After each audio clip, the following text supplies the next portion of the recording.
In Nigeria, Finance Minister Zainab Ahmed has said that the country will keep its costly but popular petrol subsidy until mid-2023. Nigeria has set aside $7.5 billion United States dollars to spend on it as per the minister. Tunisian Energy Minister Naila Noura said, the government is planning to produce 1,700 megawatts of renewable energies during 2023 to 2025.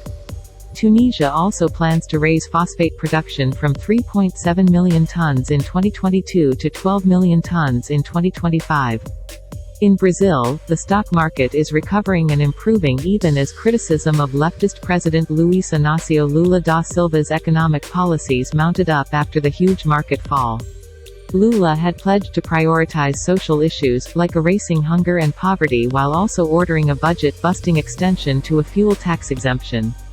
This has led to market fear of rampant spending and indiscipline.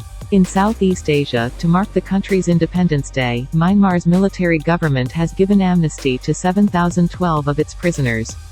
Myanmar has been facing international isolation and Western-led sanctions since the military seized power from a democratically elected government led by Nobel laureate Aung San Suu Kyi nearly 2 years ago.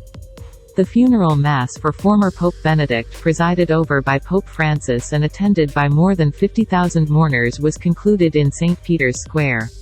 The Vatican says the remains of Pope Emeritus Benedict XVI have been interred in a tomb in the grottos under the main floor of St. Peter's Basilica.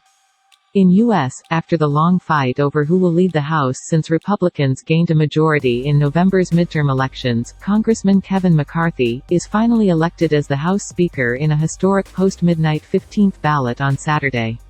He replaced Nancy Pelosi of the Democratic Party, who served as Speaker from 2019.